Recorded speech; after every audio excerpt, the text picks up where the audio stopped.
In this video, we're going to look at operations dealing with complex numbers. So I picked out one with complex conjugates because I know a few students struggle with that.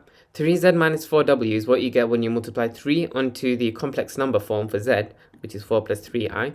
And then you add onto, you subtract from that 4 lots of w, which is 6 minus I. This is the same as sort of expanding as you've done in GCSE maths actually. So 3 times 4 is 12, 3 times 3i is plus 9i, minus 4 times 6 is minus 24, and then minus 4 times minus I is plus 4i.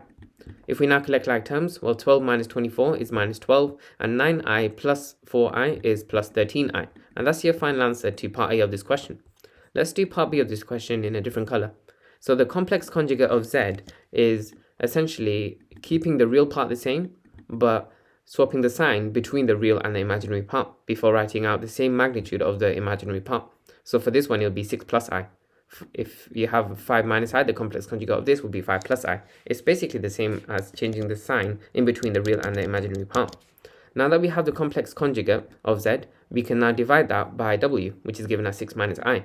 But it does say in the form x plus iy, and we never want there to be an imaginary part on the denominator, similar to if you're thinking of surds, how we rationalize surds to get rid of the square root on the denominator. So what we do is we use the difference of two squares and we multiply top and bottom of the fraction by 6 plus I to get rid of the imaginary term on the denominator.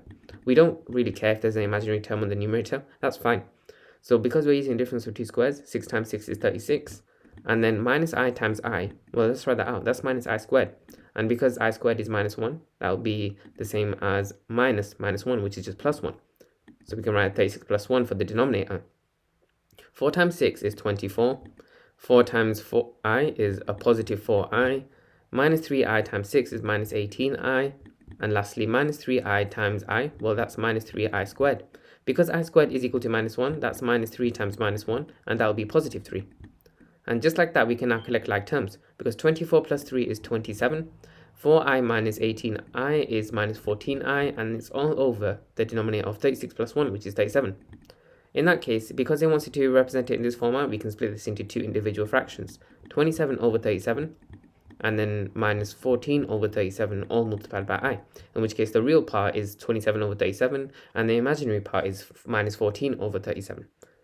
Hopefully that helped. Be sure to leave a like if the video did help and subscribe. I'd appreciate it a lot. Thanks for watching the video. I hope it helped. If you have any tutoring inquiries for A-Level Further Maths, be sure to hit my website up at www.excellineducation.co.uk.